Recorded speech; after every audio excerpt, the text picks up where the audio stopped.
L'art martial du Tai Chi est vu dans le monde entier comme un symbole de la culture chinoise. Pratiqué à la fois pour l'autodéfense et ses bienfaits pour la santé, il n'est pas surprenant que les autorités chinoises l'aient inscrit au patrimoine culturel immatériel dès 2006. Des mesures sont prises pour sauvegarder davantage cette pratique ancienne et d'ailleurs des habitants du centre de la Chine ont demandé l'inscription de cet art sur la liste du patrimoine culturel immatériel de l'UNESCO.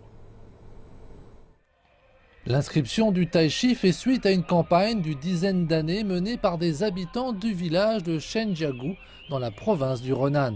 Cet endroit est connu comme le lieu de naissance du style Shen du tai chi, qui est considéré comme la forme la plus ancienne et la racine des autres formes qui se sont développées au fil du temps.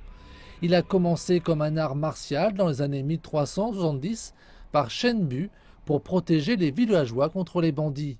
L'UNESCO, Organisation des Nations Unies pour l'éducation, la science et la culture, édite cette liste du patrimoine culturel immatériel car elle reconnaît que les biens culturels ne sont pas toujours des lieux ou des objets physiques. Ils peuvent également être un ensemble de connaissances et de compétences héritées passées de génération en génération, comme les arts de la scène, les rituels et les métiers traditionnels. Beijing a demandé d'urgence cette dernière nomination à l'UNESCO parce qu'un responsable chinois avait estimé que le Japon et la Corée du Sud allaient tous deux revendiquer ce patrimoine culturel qu'est le tai chi.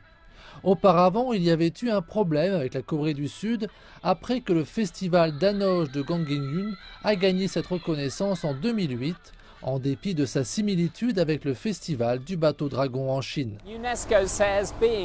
L'UNESCO déclare qu'une inscription sur la liste du patrimoine culturel immatériel peut contribuer au dialogue interculturel et favoriser le respect mutuel des autres modes de vie.